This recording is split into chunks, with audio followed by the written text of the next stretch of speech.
पिला माने आज जगबंधन हरा कवितार द्वितीय भाग पढ़िबा। मरण दुआरे चरण अरपी गाओ रे अमर गान, पोछि दियो आजी मानव शिरसु संचित अपमान। लंघी बनानी शैल सागर चूरे तिमिर कारा, लंघी बनानी शैल सागर चूरे तिमिर कार। मृत्यु को किए बा भय न करे, किंतु वास्तव रे युवक माने कदापि मृत्यु को भय करती नहीं। से माने बुझिचंती से दिन तारीख तिथि बेला तुमको बा थिव जना, मृत्यु आसी देव परुआना। कौनसी मुहूर्त बे ये मृत्यु आसी पहुंची जाई पारे। तेणु कविंकर कहिबार कथा, हे युवबंधु माने मृत्यु दुआरे पाद थई दियो, अर्थात मृत्यु को पछे आपणांगर कर, किंतु मेहनती मनीषर दुख विरुद्ध रे संग्राम कर, जोथि पाई मला परे भी तमे अमर हेई रहिबो।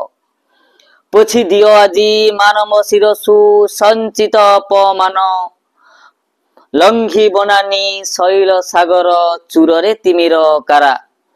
आज मनीष पुंजीपति मानक द्वारा लांछित, अवहेलित, निष्पेषित, अपमानित सेमानक मस्तकरू ए अपमानर ज्वाला लिभेबा पाई लंघी बनानी शैल सागर जेतक प्रतिबंधक आसुछि, से प्रतिबंधक को एड़े देई गोटे नुआ आलोक खेले दियो, अंधार को चुना करी दियो।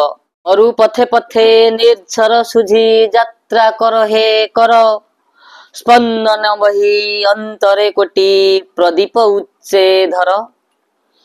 संकित हेउ कंपित प्राणे चंद्र तपन तारा, संकित हेउ कंपित प्राणे चंद्र तपन तारा। मरुभूमिर ततला बाली रे झरणा हेई बही जिबा हेउछि दुख भितरे सुखर धारा हेई बही जिबा। स्पंदन बही अंतर कोटि प्रदीप उच्चे धर। कोटि लोकंकर स्पंदन को निजर स्पंदन भावी प्रदीप को उच्चरे धर, अर्थात अभावी मनीष मानक भितरे आलुअर धारा खेले दियो। सफलतार जस गाओ, जोथिरे संकित हेबो कंपित प्राण, सेही आलोकरे भय पाई जिबे कंपित प्राण चंद्र तपन तारा। जह्न सूर्य आउ तारा मध्य सेही आलोकरे मलिन देखा जिबे। संधानी तब संधान पते कंटक टेके शिर, सम्मुखे तब कुहली रचई मोह ममतार नीर। छिन्न करी से तंद्रा परस हसाओ भुवन सारा, छिन्न करी से तंद्रा परस हसाओ भुवन सारा। हे तरुण माने तमे संधानी, तमर नूतनत्व को खोजिबार अभिप्सा अछि, किंतु केते बाधा बंधन सेई अभिप्सा भितरे आसी पहुंची जीव, अर्थात मोह ममतार बंधन रूपक कुहेली यात्रा पथरे प्रतिबंधक होई छिड़ा हेबो। तेणु आखि कोणरू अलसर निद हटाई भुवन को हसिबा पाई अंटा भड़िबा उचित। दुखी मनीषर इज्जत केते ना मोहत केते। आज वास्तव रे दुखी मनीष पाखरे ना इज्जत अछि ना महत अछि। सेमानंकु इज्जत महत फेरे देवा पाई चिरी अतीतर जीर्ण जीवन जागो हे भविष्यत। चूर्ण करुरे चंदन तब पीड़नर पर्वत, भाजी पड़ू आजी अर्गल राजी घेनी विजयर माला।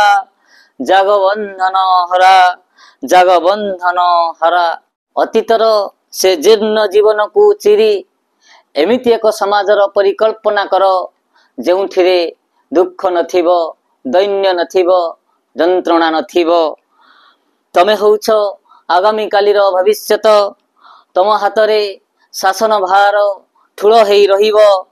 चूर्ण करुरे चंदन तब पीड़नर पर्वत, तुमर विजय रथ भांगी रखु भांगी दऊ पीड़नर पर्वत को जंत्रणा जर्जरित से पर्वत को भांगी चुरमार करी दरू भाजी पड़ू आजी अर्गल राजी घेनी विजयर माला दुख सही न पारी अर्गल भितरे मुंड पाती थिबा सेई मेहनती मनीष को अर्गल भितरु बाहर को आनिया को पड़िबो भांगी जीव पुंजीपति मानकर अर्गल सेठी दुखी नथिबे दरिद्र नथिबे गोटे समानतार समाज तैयारी हेइथिबो सेथि पई युवक माने तमे ही आगो को आसीबा उचित तम अंतर रे नुआ स्फुल्लिंग नुआ उद्दीपना आसीबा उचित तेणु तमे जदि सचेतन हब तमे जदि विप्लव करिबो ताहले आजि समानता समाज सृष्टि हेबो